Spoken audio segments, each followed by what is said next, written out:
ये बेसिकली हमें मतलब ये जो वेव फंक्शंस का जो एब्सोल्यूट मॉड स्क्वायर है, हाँ हाँ ये हमें प्रोबेबिलिटी बता रहा है।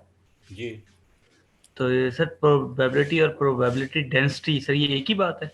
नहीं देखो, बात ये है कि अगर तुम्हारे पास सिर्फ साई स्क्वायर लिखा हुआ हो, सिर्फ साई स्क्वायर, ठीक है, तो वो प्रोबेबिलिटी है, ठीक है। अच्छा, अब अगर जैसे जब हम वेव फंक्शंस को इंटीग्रेट करते हैं ना, तो देखो उसमें हम क्या करते हैं, हमारे पास साई स्क्वायर होता है, ठीक है, और साथ में हमने फर्ज करो कि अगर वो वन डायमेंशन है तो हम साथ dx लगा देते हैं, ठीक है। अगर टू डायमेंशन हो तो हम dx dy लगा देते हैं, या dx स्क्वायर लगा देते हैं, या अगर वॉल्यूम हो तो फिर हम dv लगा देते हैं, या dx dy और जो है dz लगा देते हैं। तो देखो ये हम कर क्या रहे होते हैं, हम कर ये रहे होते हैं, क्या हमारे पास फर्ज करो कि साई स्क्वायर लिखा हुआ है, ठीक है। साई स्क्वायर के साथ हम ये करते हैं कि साई स्क्वायर को हम डिवाइड, अगर फर्ज करो कि वन डायमेंशनल है, यानी कि एक लाइन है, उस पर हम पार्टिकल के पाए जाने के चांसेस कैलकुलेट करना चाह रहे हैं, तो हम क्या करेंगे कि साई स्क्वायर को dx से डिवाइड करेंगे और dx से मल्टीप्लाई कर देंगे। तो उससे पहले जो साई स्क्वायर था वो महज प्रोबेबिलिटी था, जब तुमने उसको dx से डिवाइड कर दिया तो तुम्हारे पास प्रोबेबिलिटी डेंसिटी आ गई, but in only one direction, यानी कि तुम्हारे पास प्रोबेबिलिटी पर यूनिट लेंथ टाइप की चीज़ आ गई। यानी कि अब जब तुम उसको इंटीग्रेट करोगे साई स्क्वायर dx को, तो वो तुम्हें probability of finding the particle on that line दे देगा ना, समझ रहे हो। इसी तरह जब हम उसको वॉल्यूम से मल्टीप्लाई कर रहे हैं, यानी कि Sai square, Sai absolute mod square को तुमने जब डीवी से मल्टीप्लाई किया, तो बेसिकली तुमने क्या किया होगा, तुमने उसको डीवी से डिवाइड भी तो किया होगा, समझ रहे हो। यही समझ लो कि तुमने उसको वॉल्यूम से डिवाइड किया है।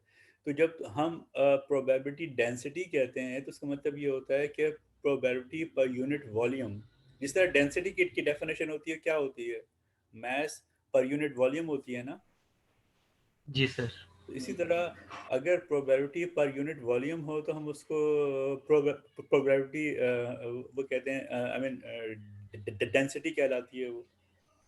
तो बस ये चीज़ है जब और हम। सर हाँ जी जी, कहो। कुछ नहीं सर, ये वो पूछना चाह रहा था सर, ये मतलब जो हमसे ये हमारे पास ये जो प्रोबेबिलिटीज आ रही है, ये हाँ सर वही है ना जो हमने मॉडर्न फिजिक्स बाय करेन में भी देखी थी? हाँ एग्जैक्टली वही चीज़ है।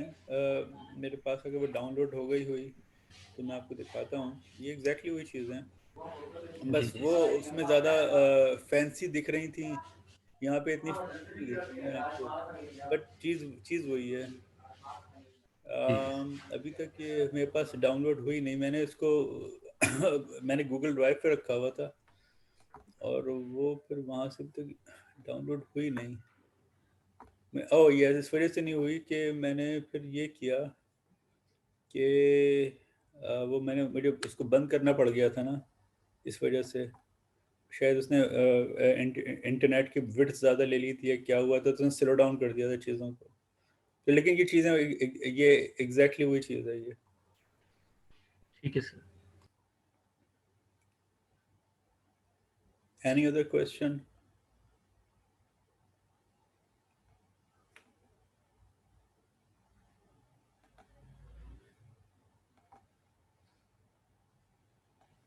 कोई और सवाल नहीं है आपके पास? हाँ, आप में से कोई और जो आज तो छः छः लोग मौजूद हैं। अकबर, आपके पास भी कोई सवाल नहीं है? सर अभी तो कोई सवाल नहीं है सर, लेकिन ये समझ कम आ रहा है सर, बस यही सवाल है। सही समझ नहीं आ रहा सर, यही सवाल है, और कोई अच्छा, सवाल तो नहीं है। तो आप कुछ सवाल मुझसे पूछिए कि आपको क्या सर समझ में नहीं आया, मैं ये जो कोशिश करता हूँ कि दोबारा समझाऊँ आपको। सर ये ऊपर जो क्वेश्चंस आ रहा है ये समझ नहीं आ रहा है, ये किस तरह आ रहा है, वो कौन जो सा वाला? इक्वेशंस है। Which one? Equations sir. Sir तो ये मुझे नंबर बताओ। सर इक्वेशन 4.89 मेरे ख्याल में था कि वो किस तरह। एक सेकेंड, ये वाला, ये वाली बात करो 4.89 की। सर सर समझ नहीं आ रही है किस तरह। हाँ एक तो इसके ये इक्वेशंस के सॉल्यूशन है, ये किस तरह आ रहा है सर, ये भी समझ नहीं आ रहा। नहीं तुम मुझे जो तुम पिन पॉइंट कर दो तो मेरे लिए समझाना आसान हो जाएगा, क्या कहना चाह रहे 4 हो ये। पॉइंट हाँ सर, ये 4.89 जो है ये थोड़ा हाँ, समझाइए। देखो 4.89 जो है ना, देखो इसमें जो तो अब आज मेरे पास पेन नहीं है, पेन से मुराद मेरे पास कोई लैपटॉप नहीं होना तो मैं हाईलाइट कर देता। देखो ये स्क्वायर रूट से लेके, यानी कि YLM से के अलावा जितना भी पार्ट है, ये बेसिकली रेडियल वेव इक्वेशन का सोल्यूशन है ना, जो हमने पिछली दफा भी देखा था, याद है। उसको हमने सिर्फ रेडियल पार्ट देखा था, तो वो हिस्सा जो है वो बुनियादी तौर पे स्क्वायर रूट वाला और टाइम e⁻⁻r, फिर ये 2r/n8 फिर ये l2l+1, ये सारा हिस्सा वो है जो कि रेडियल इक्वेशन से आ रहा है, ठीक है। और YLM जो हमने आज देखा है वो ये है, यानी कि वो ये बताना चाह रहा है कि जो आप हमारे पास टोटल वेव फंक्शन है वो बुनियादी तौर पर रेडियल वेव फंक्शन टाइम्स जो एंगुलर वो है, आई मीन एंगुलर पार्ट है उसका, आई मीन वेव फंक्शन का वो यानी कि हमारे पास साई जो है वो प्रोडक्ट है angular part plus radial part का। तो पहला पार्ट जो है वो रेडियल पार्ट का जो सोल्यूशन लिखा हुआ है, और सेकंड जो है वो एंगुलर पार्ट का सोल्यूशन लिखा हुआ है। तो ये जो पहला पार्ट है ये तो हमने जैसे जेटिली के अंदर भी देखा हुआ है, और आप चाहें तो ये जो है आई मीन जो जो ये जो इसकी किताब है, आई मीन ग्रिफिथ की किताब है, इसमें भी इसके सोल्यूशन निकाले हुए हैं वो भी देखे जा सकते हैं। तो ये एग्जैक्टली वही चीज़ है। सही, हाँ, थैंक यू सर। नहीं मतलब आप आई मीन सवाल करना आपका हक है, मैं उस पर कोई बुरा नहीं मानूंगा। I mean you can keep asking question. देखिए मैं मेरा मतलब कहने का ये है कि आपको ये बड़ी सी क्वेश्चन लग रही है, लेकिन ये आ यहाँ से रही है, मैं आपको दिखा देता हूँ। Let's go back. देखिए ये हमारा रेडियल पार्ट है, ठीक है।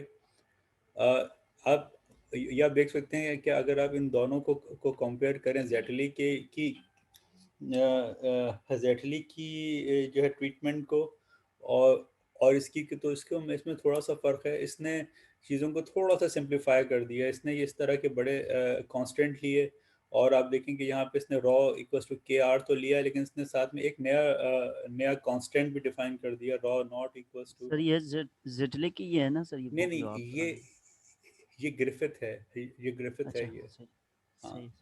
तो मैंने शायद शुरू में भी आपसे कहा था कि आप चाहें तो ग्रिफिथ देख लें, चाहें आप जेटली देख लें। जेटली ने वहाँ पर एंगुलर पार्ट नहीं दिया हुआ था ना, तो इसलिए फिर मुझे ये वाली ग्रिफिथ वाली किताब खोलनी पड़ गई, क्योंकि उसमें इसने एक ही गो में ये सारी चीज़ें दी हुई हैं। तो ये वाला जो आपके पास हमारे पास जो अभी ये साई एनल जो हम देख रहे थे, जिसको आप 4.89 का जो पहला पार्ट आप कह रहे थे कहाँ से आ रहा है, ये एग्जैक्टली जो है वो बुनियादी तौर पर वो यहाँ से आ रहा है। क्योंकि आप देखें आप और उसको और ऊपर चलते हैं, देखिए ये हमारे पास एंगुलर सर यहाँ इक्वेशन पे है। k is equal to minus root के अंदर जो माइनस है उसकी जगह में हम आयोटा लिख सकते हैं सर। बिल्कुल लिख सकते हैं, बिल्कुल लिख सकते हैं, लेकिन फिर अभी तो ये फिलहाल, इमेजिनरी नहीं बने। हाँ, क्या कह रहे हो। आयोटा तो इमेजिनरी को शो करे सर, ये definitely show image show show कर सकता है, लेकिन देखो अभी तो फिलहाल हम इसको एक कांस्टेंट ले रहे हैं ना, ठीक है। तो जब तक कि हम इसको एवेलुएट ना करें तब तक तो ये कॉम्प्लेक्स नहीं है ना। मतलब हमने जो है ये मतलब फॉर श्योर कि एक चीज़ स्क्वायर रूट में अगर माइनस के साथ आ रही है तो वो कॉम्प्लेक्स है, बिल्कुल है। लेकिन फिलहाल इसने जो चीज़ों को उसने बहुत सिंप्लीफाई रखा है, सिंप्लीफाई करके इसने इसको ट्रीट करने की कोशिश की है कि भाई ये रॉ जो है वो सिंपली के आर के बराबर है, ठीक है। और रॉ नॉट, ठीक, जो है वो बुनियादी तौर पर एक कांस्टेंट है। तो देखो इसमें m² 2 pi epsilon not h² के या कैपा जो भी तुम कहो, ये इसने कांस्टेंट है, तो उनको उसने कांस्टेंट ले लिया। उसकी वजह से फ़ायदा ये हुआ कि हमारे पास ये जो इक्वेशन थी, ये बल्कि यहाँ जाके देखो ये वाली इक्वेशन जो है ये बेसिकली रेडियल इक्वेशन लिखी हुई है ना, वो उसकी समझो कि फॉर्म ज़रा सा आसान हो गई। जेटली ने इसको ज़रा दूसरे तरीके से ट्रीट किया है, ठीक है। मेरे ख्याल है कि जो जिस तरह ग्रिफिथ ने इसको ट्रीट किया, इससे इसकी ज़रा फॉर्म आसान हो गई, तो मैं इसको देखने में आसानी हो जाएगी। मिसाल के तौर पे जब सॉरी जब वो ये कहता है कि रॉ गोज़ टू इन्फिनिटी, तो तुम देखो कि रॉ यहाँ लिखा हुआ है नीचे डिनोमिनेटर में, यानी कि रॉ नॉट ओवर रॉ है, ठीक है। इसी तरह ये L into L plus one over rho square है। तो ये सारी टर्म्स जो है वो ज़ीरो को अप्रोच करेंगी, तो हमारे पास सिर्फ ये डिफरेंशियल इक्वेशन जो बचेगी वो D square you over D raw square you बचेगी, और उसके सोल्यूशन बहुत सिंपल होंगे, जो हाइपरबॉलिक टाइप के सोल्यूशन आ जाएंगे। और उसमें भी जब हम ये इस तरफ जाएंगे कि रॉ टेंड्स टू इन्फिनिटी, तो इसमें बी वाली चीज़ जो है, यानी कि B times E to the power rho वाली टर्म जो है वो हमें नेग्लेक्ट करनी पड़ेगी, क्योंकि B should be zero. Why? Because rho की पावर इसमें प्लस के साथ है। तो जब रॉ टेंड्स टू इन्फिनिटी होगा तो ये पूरी टर्म जो है बी टाइम्स जो जो वाली टर्म होगी वो इन्फिनिटी को अप्रोच करने लगेगी। तो we have to drop this one. तो हमारे पास सिर्फ u equals to a times E to the power negative rho वाली टर्म बचेगी, जो कि तुम्हें याद है इससे पहले भी हमने बचाई थी। फिर वो ये कहता है कि जो जो जो सेकंड एसिम्प्टोटिक बिहेवियर देखने के लिए की जो लिमिट होती है वो क्या है कि when rho tends to zero. जब रॉ टेंड्स टू जीरो होगा तो देखो जो चीज़ डोमिनेट करेगी, देखो वन वाली तो डोमिनेट नहीं कर सकती है, रॉ वाली भी नहीं करेगी।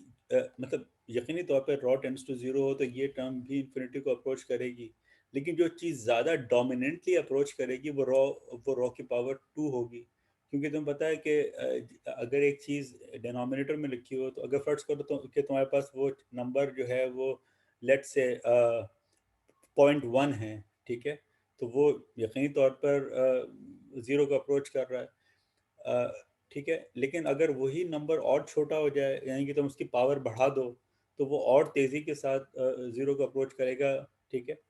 तो इसका मतलब ये है कि जो ज़्यादा डोमिनेंट पावर होगी इन तीन जो टर्म्स लिखी हुई हैं, वन और रॉ नॉट ओवर रॉ और ये L into L plus one over rho square, तो इसमें ये थर्ड टर्म जो है वो ज़्यादा डोमिनेट करेगी, ठीक है। तो इस अप्रोक्सीमेशन में कि when rho tends to zero, तो उसमें जो डोमिनेंट कंट्रीब्यूशन होगा वो L into L plus one over rho square U का आएगा। तो इसको हम सॉल्व करें इस पार्ट को, ठीक है। अगेन ये चूंकि फंक्शन है यू का, ठीक है, और ये सेकेंड ऑर्डर जो डिफरेंशियल इक्वेशन है, तो इसके जो जनरल सोल्यूशंस हैं, अच्छा ये देखो ये थोड़ा सा डिफरेंट इस मामले में है कि ये यहाँ पर एक्स स्क्वायर, जिस तरह यहाँ बेसिकली मैं एक्स के फॉर्म में बात कर रहा था, हम अगर इसमें वेरिएबल इसमें जो है इंडिपेंडेंट वेरिएबल वो रॉ है। ये इसलिए डिफरेंट है कि यहाँ महज यू नहीं है, मतलब ये वाली टर्म इंडिपेंडेंट, यानी कि राइट हैंड साइड पे जो टर्म्स हैं हमारे पास वो इंडिपेंडेंट ऑफ रॉ नहीं है, रॉ स्क्वायर नीचे लगा हुआ है। तो इनके सोल्यूशन ज़रा सा डिफरेंट आएंगे, और जिसके जनरल सोल्यूशन है इस तरह की डिफरेंशियल इक्वेशन के, वो u equals to C times rho to the power l plus one और plus d times rho to की पावर नेगेटिव l। अब देखो ये वो सॉल्यूशंस के, ये डिफरेंशियल इक्वेशंस की जो किताबें हैं, अब इसमें तुम जाके इस तरह के जर्नल सॉल्यूशंस तुम देख सकते हो। अब ये वो चीज़ें कि जिसका ताल्लुक कोई फिज़िक्स से नहीं है, ये सिंपल मैथमेटिक्स है। अच्छा वो ये कह रहा है कि चेक करके देखो। चेक करने का तरीका क्या होगा कि तुम u को उठाओ, यानी कि ये जो सोल्यूशन लिखा हुआ है इसको उठा के तुम इस इक्वेशन में डाल के देख लो। अगर तो तुम्हारे पास दोनों तरफ एक से जवाब आ जाए तो उसका मतलब है कि तुम्हारे जो सोल्यूशंस हैं वो दुरुस्त हैं, अदरवाइज गलत हैं। यही तरीका होता है ना किसी भी सोल्यूशन को चेक करने का। तो वो उसने कह भी दिया कि जनरल सोल्यूशन जो है वो उसका u as a function of rho is equal to C times rho to the power l plus one plus D time rho to the power negative L, ठीक है। अच्छा लेकिन मुझे कह रहा है कि but rho to the power minus L blows up, कि जब रॉ टेंड्स टू जीरो हो, इसका मतलब है जो सेकंड टर्म है वो आपकी ख़त्म हो जाएगी, तो सिर्फ फर्स्ट टर्म कंट्रीब्यूट कर रही है। तो आपके पास जो जो टोटल u ऑफ रॉ का सोल्यूशन बचे वो ये वाला हिस्सा, यानी कि इसको rho to the power l plus one, और जो हमने इससे पहले ये वाले जो सोल्यूशन हमने निकाले थे a times e to the power negative rho वाले, तो फिर इनको ये कंबाइन करके ये इसने rho to the power l plus one times e to the power minus rho, और एक नया फंक्शन जो तुम्हें याद है वहाँ तुमने f किया था, यहाँ उसने इसको v रॉ क्या दिया है, ठीक है। और वही उठा के उसने जो हमने जो पहले जिस तरह की पहले सब्स्टिट्यूशन की थी वही ये यहाँ पर दोबारा कर रहा है। मतलब एग्जैक्टली वही तरह, मतलब उसी तरह का काम है। और वो फिर सारी चीज़ें अलजेब्रा करने के बाद आपके पास 4.61 बचती है। तो ये वही डिफरेंशियल इक्वेशन है जो हमने जेटली में देखी थी। और फिर हमें मालूम है कि हमने इसके वो जो होते हैं हमें सीरीज सोल्यूशन निकालने के लिए हमें कहा कि rho of V of rho जो है वो इस तरह लिखा जा सकता है। तो वो जब आप इसके अंदर पुट करेंगे फिर जो उनकी जो सेम पावर्स हैं जो आई मीन कोएफिशिएंट यानी कि सेम पावर के जो कोएफिशिएंट हैं उनके साथ हम प्ले करेंगे। और तो ये सारी चीज़ें एग्जैक्टली जो जो उसने की हुई हैं वो वही हैं जो कि जेटली ने की हुई हैं। और फिर वहाँ से करते करते इसने आप देखिए ये जो एनर्जी का फार्मूला निकाला जो वहाँ पर भी उसने निकाला था, एग्जैक्टली यही चीज़ निकाली थी। और वो कुछ सारा जो है आई मीन कर करा के फाइनली इसने यहाँ पे लिखा तो है, लेकिन इतनी क्लियरली जाके इसने आगे जाके इसने भी पहले वही जो हमारे पास उसके टेक्निक्स ही हैं जस्ट इंटीग्रेट करके निकालने वो उसने करना सिखाया है। और फिर जब इसने जाके ये जो है एसोसिएटेड लेग्वारे पॉलिनोमियल्स के फॉर्म में उसने लिखने की कोशिश की है। इसने ये चीज़ें थोड़ी सी बाद में जाके लिखी हैं। वो उसने सेटिल ने पहले ये लिख दी थी और फिर उसके बाद वो गया था। इसने पहले वो लिख दी हैं, पहले जवाबात लिख दिए हैं, फिर उनको उसने डिफाइन किया है। तो आप देख सकते हैं ये जो 4.89 है इसका पहले का हिस्सा जो है वो एग्जैक्टली रेडियल वेव फंक्शन का हिस्सा है। और ये जो हैं वो हमारे पास YLM जो हैं वो स्फेरिकल हार्मोनिक्स हैं। तो ये एग्जैक्टली सेम चीज़ है जो कि इससे पहले आपने देखी हुई है। Nothing new in it. बस ये कि उसको ट्रीट करने का तरीका जो है वो दोनों किताबों में ज़रा सा डिफरेंट है। आप जो आपको यहाँ पे जो फ़र्क मिलेगा अगर आप गौर करें, यहाँ तक तो ये सारा सेम है। ये जो यहाँ जाके जो फ़र्क मिलता है वो आपको इस तरह की जो कैलकुलेशन है उसमें मिलेगा। जब आप इसमें इसमें सेकंड पावर निकालेंगे और फिर जब आप इनके इक्वेट करेंगे कोएफिशिएंट को ऑफ द लाइक पावर्स, तो यहाँ जो उसने आर्गूमेंट्स दिए हैं उसमें और जो आर्गूमेंट इसने दिए हैं जेटली ने खासतौर पे ये 4.63 और फिर ये CJ+1 वाली जो इक्वेशन लिखी है, इन इन आर्गूमेंट्स में जो है वो ज़रा सा फ़र्क है। बाकी एग्जैक्टली आपको याद होगा कि इवेंचुअली उसने भी ये कहा था कि ये जो है वो एक्सपोनेंशियल के फॉर्म में लिखा जा सकता है। तो वो फिर क्योंकि ये बकिया जो raw to the power l+1 तो हमने निकाल ही ली थी। सिर्फ ये हिस्सा बचा था जो कि e की पावर रॉ का था। तो वहाँ से एक और e की पावर नेगेटिव रॉ आ रहा था तो वो वहाँ से एक कैंसिल हो गया तो हमारे पास सिर्फ e की पावर रॉ बचा। तो ये चीज़ें हैं, ये एग्जैक्टली वही चीज़ें हैं जो कि वहाँ पे मौजूद हैं। देख लीजिए अगर आपसे अभी भी हाइड्रोजन एटम ना सॉल्व हो, मेरे अपना ख्याल तो ये कि सारे स्टेप्स लिखे हुए हैं। मेरे पास मैंने एक ज़माने में आज से कोई 1.5 साल पहले इसके सारे स्टेप्स करा भी दिए थे। अब वो मेरे पास जो मेरे हैंड रिटन नोट्स थे वो कहीं मेरे ऑफिस में कहीं पर रखे हुए होंगे। तो मैंने इसमें जो एक कुछ स्टेप्स इसके अंदर मिस ज़रूर हैं, लेकिन मेरे ख्याल से जो असेंशियल स्टेप्स हैं वो सारे दिए हुए हैं।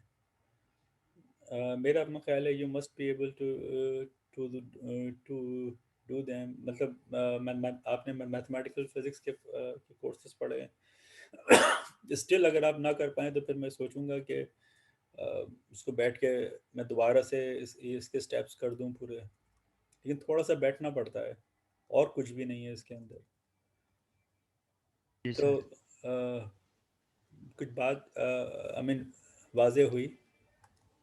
ये वही एसोसिएटेड लगवारे पॉलिनोमियल्स ही हैं जो कि यहाँ पे 4.89 में लिखे हुए हैं शुरू में, और आगे उसने YLM लिखे हुए हैं। यानी कोई मतलब बात कुछ समझ में आई? जी सर, काफ़ी कुछ समझ आ रहा है। नहीं, देखिए ये ऑनलाइन पढ़ाना यकीनी तौर पर एक मुश्किल चीज़ है, समझना उससे भी ज़्यादा मुश्किल चीज़ है। लेकिन अगर आप थोड़ा सा कोशिश करें और देखिए आप क्वेश्चन करेंगे तो मुझे और ज़्यादा समझ में आएगा आपको क्या समझ में नहीं आया। अदरवाइज़ मेरे लिए इस बात को समझना मुश्किल है कि आपको क्या समझ में नहीं आ रहा है, क्योंकि अक्सर लोग खामोश रहें आप बोलेंगे तो मुझे समझ में आएगा और मैं कोशिश करूँगा कि मैं आपको समझा सकूँ। सर पिछले दफ़ा आपने जो इक्वेशन करने को दिया था 6 पॉइंट जेटली से हाँ 6.134 हाँ हाँ प्रूफ कर, होगा। उसमें सिर्फ एक साइन का मसला आ रहा है सर, बाकी तो आए। अच्छा, तो तुमने जी वो सर। मुझे भेजी है? सर उससे आगे भी किया, जो भेजी थी उससे आगे फिर मैंने किया, वहाँ तक तो सही नहीं, वहाँ तक भी एक स्टेप मजीद, एक दो स्टेप करना था, वो फिर दोबारा से कर किया। हाँ, तो फिर वो साइन का सर मसला उसमें आ रहा है तुम कह रहे हो? सिर्फ बीच में एक साइन का मसला आ रहा है। तुमने वो मुझे भेज दिए, मैं उसको देख लेता हूँ, देखने के बाद ही मैं बता सकूंगा कि कहाँ सर पे दोबारा क्या। सेंड कर लेता हूँ, हाँ आपको जो प्लीज़। भेजा वो इनकम्प्लीट है। हाँ ठीक है, तुम मुझे भेज दो, मैं तुम्हें देख के बताता हूँ। सही है सर। और कोई सवाल किसी को?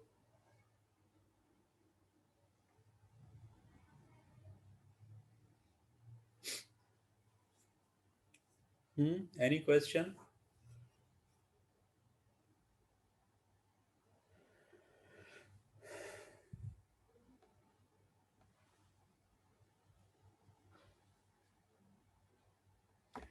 ओके, देखिए, अब जो जो हमारे कोर्स है उसमें उसने हाइड्रोजन एटम के वास्ते स्पेक्ट्रम ऑफ हाइड्रोजन एटम के बारे में भी उसने बात की है। तो आप इसकी जो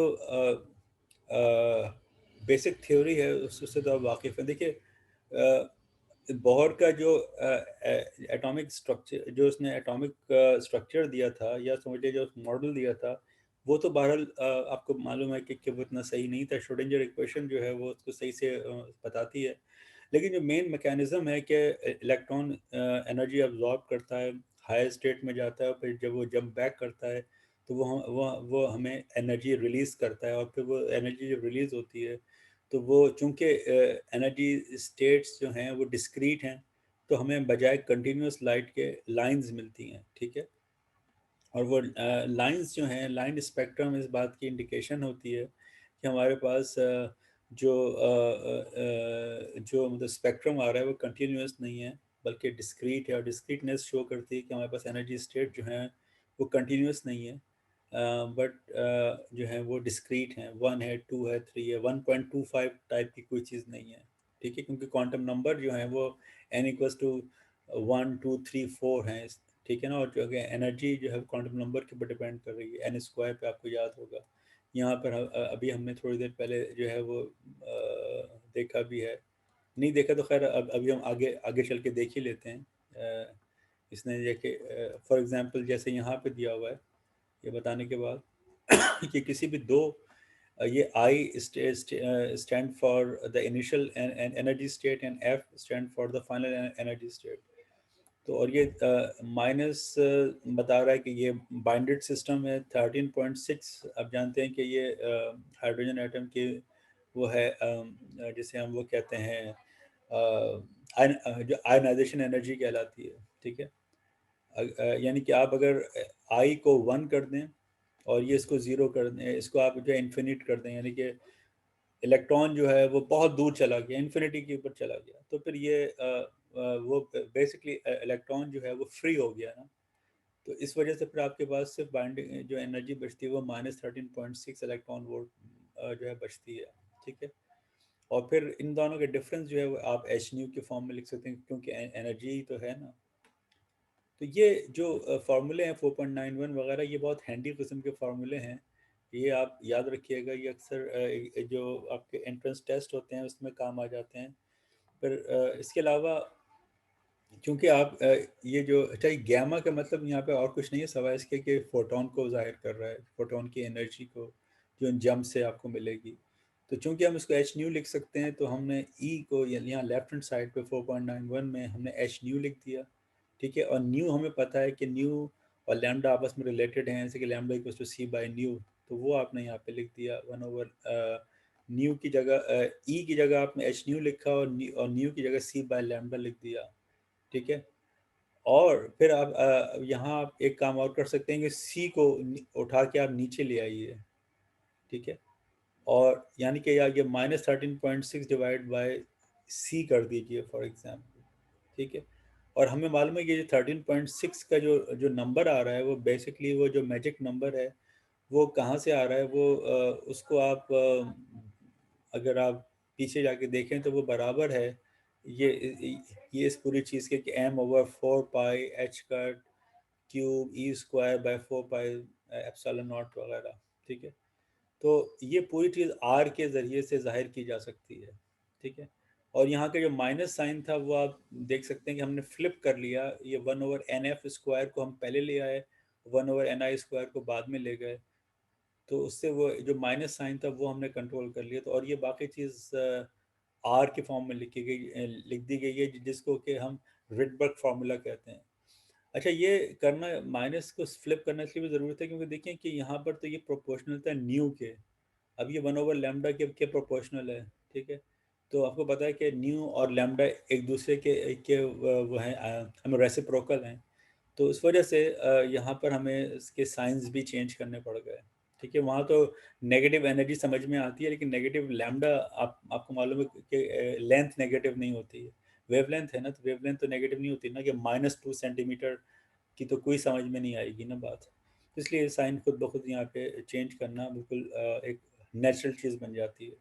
तो अब आपको बात समझ में आ रही है। और आपको पता है कि जब इस इलेक्ट्रॉन एक हायर स्टेट से लोअर स्टेट की तरफ आएगा, तो वो उसकी जो कहना चाहिए कि एनर्जी एक लिहाज से क्या कहना चाहिए कि कम होगी, ठीक है। तो उसके लिहाज, और फिर यहाँ 1/λ ले रहे हैं, तो ये बात ज़्यादा लॉजिकल हो जाएगी कि 1/nf² पहले आए और ni² जो है वो आई मीन बाद में आए, क्योंकि और उससे एक चीज़ और समझ में आ रही है, क्योंकि nf एक बड़ा नंबर होगा और ni जो है वो एक छोटा नंबर होगा, ठीक है।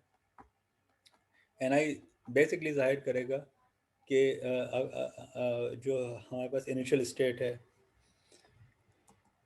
ऑलराइट, तो ये ज़रा सा ये फार्मूला 4.93 का ये आप याद रखिएगा, क्योंकि शुरू में लोगों ने, क्योंकि ये फार्मूला आप बोर्ड थ्योरी से भी निकाल सकते हैं इंटरेस्टिंगली, ठीक है। और लोगों ने निकाला, और आपको मालूम है कि ये एन की मुख्तलिफ उसके लिए कि ये जंप कहाँ से कर रहा है, ठीक है। ये 3 से कर रहा है 1 से कर रहा है, कहाँ से कर रहा है।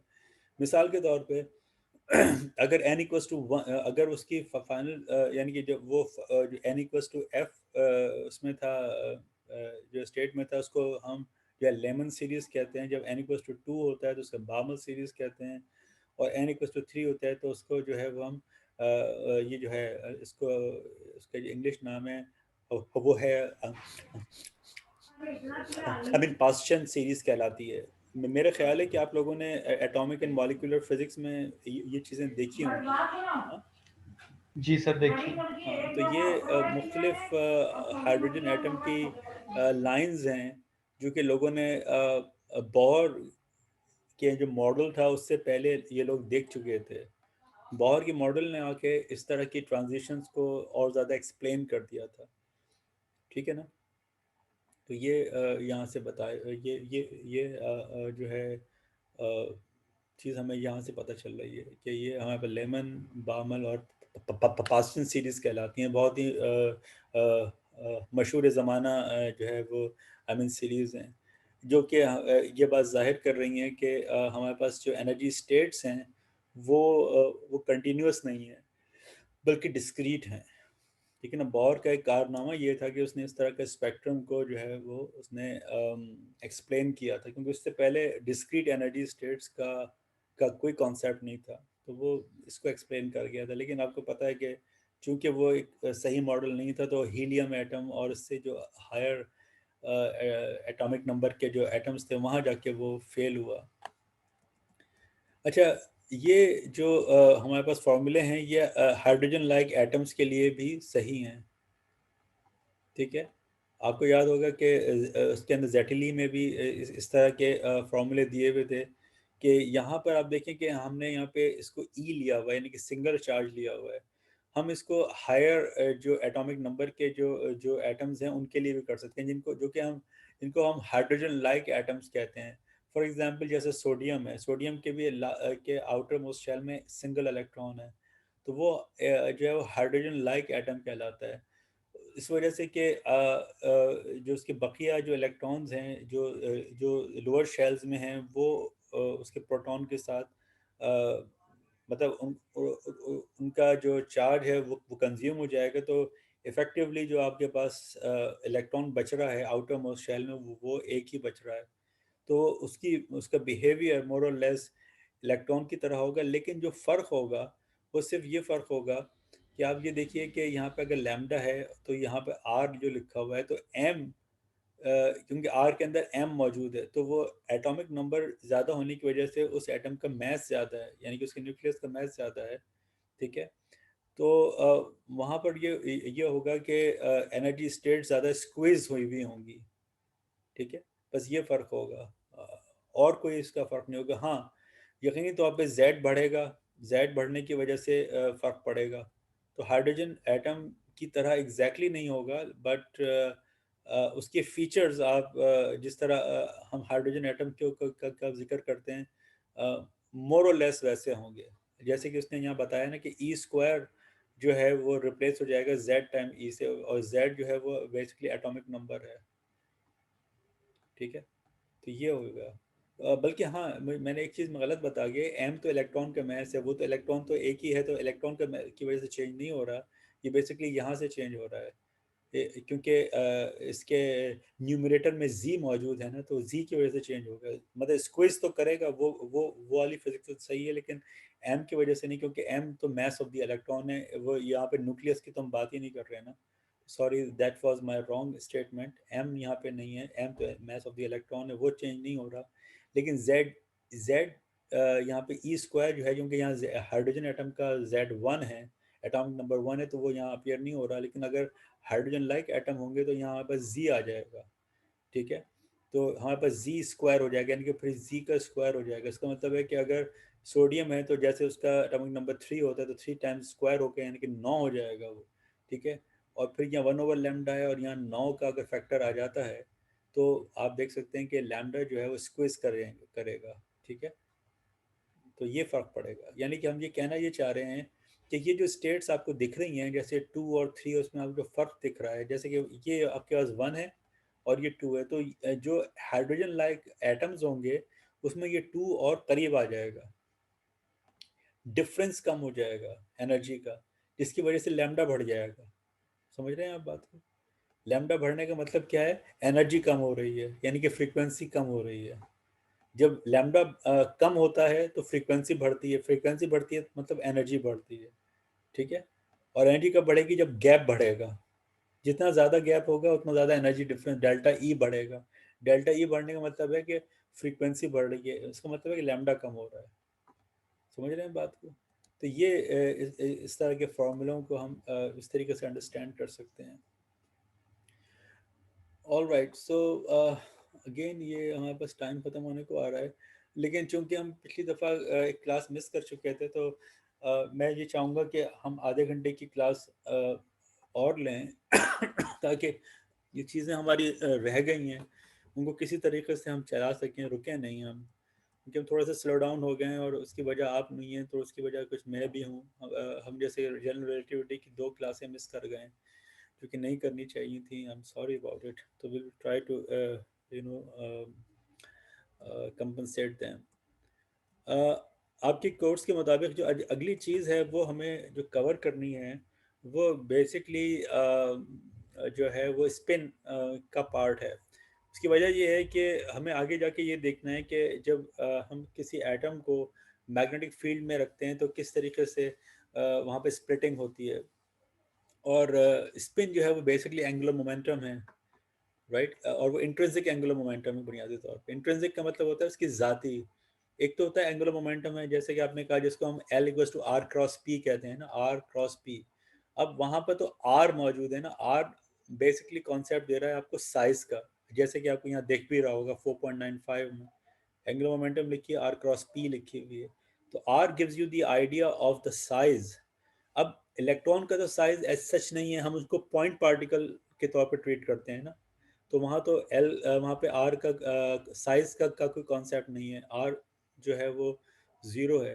तो उसका मतलब है कि वहाँ जो स्पिन का जो एंगुलर मोमेंटम का कॉन्सेप्ट है वो उसका इंतहाई ज़ाती किस्म का है, इंट्रिंसिक है, उसके अंदर मतलब उसकी ज़ात का हिस्सा है। अब वो एंगुलर मोमेंटम किस तरह की है, I mean we do not know. Quantum mechanical है वो टोटली क्वांटम मैकेनिकल है, उसके क्लासिकल वर्ल्ड से कोई ताल्लुक नहीं है। आपको याद होगा आपने पार्टिकल फिजिक्स में वो एक प्रॉब्लम भी की थी कि अगर आप इलेक्ट्रॉन को एक स्फीयर मान लें और वो रोटेट कर रहा है तो उसकी स्पीड ऑफ लाइट से ज़्यादा निकलती है, जो कि हमें मालूम है कि आई मीन फिज़िकली पॉसिबल नहीं है। और उसके और दूसरे भी कॉन्सिक्वेंसेज हैं जो लोगों ने कैलकुलेट किए हैं कि अगर इस तरह की कोई स्फीयर वाक़तन इस साइज़ का स्फीयर हो, और यानी कि इलेक्ट्रॉन के साइज़ का, और अगर वो इतनी स्पीड के साथ अगर रोटेट करना शुरू कर दे तो हमारी स्पेस टाइम को उठा के वो मतलब ऐसी की तैसी कर देगा।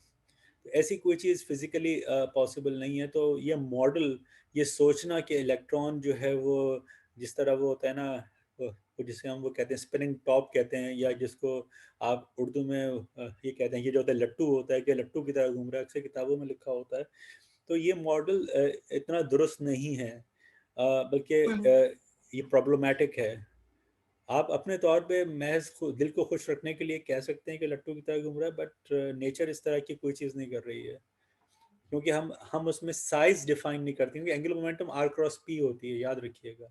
लेकिन इलेक्ट्रॉन पॉइंट लाइक पार्टिकल है, इसका रेडियस जो अब तक हम कह सकते हैं वो 10⁻⁻18 से भी छोटा है, कितना है we don't know, but practically हम उसको पॉइंट लाइक देते हैं, पॉइंट लाइक पार्टिकल के तौर पर हम देखते हैं। इवन क्वांटम फील्ड थ्योरी में भी हम उन्हें पॉइंट लाइक पार्टिकल देखते हैं के तौर पर समझते हैं। और पॉइंट का मतलब आप जानते हैं, पॉइंट एक ऐसी चीज़ होता है कि जिसका कोई इंटरनल स्ट्रक्चर नहीं होता, ठीक है। तो जिसके इंटरनल स्ट्रक्चर नहीं है तो उसकी आप एंगुलर मोमेंटम कैसे डिफाइन करेंगे? आप नहीं कर सकते ना। उसके लिए आपको सिर्फ क्वांटम मैकेनिकल इक्वेशन ही लिखनी पड़ेंगी। r क्रॉस p तो क्लासिकल इक्वेशन है ना। तो ये तो उन पार्टिकल्स के लिए दुरुस्त है कि जिनकी के साइजेस हो, r की वैल्यू हो। r मींस रेडियस, स्फीयर है, रेडियस है, जो कि है नहीं इलेक्ट्रॉन का। ठीक है, बात समझ में आई आपके?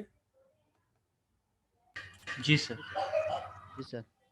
ऑलराइट, सो अब चूंकि आप लोगों ने ये चीज़ें नहीं की हुई हैं तो हमें क्विकली इसको जो ग्रिफिथ से देखना पड़ेगा।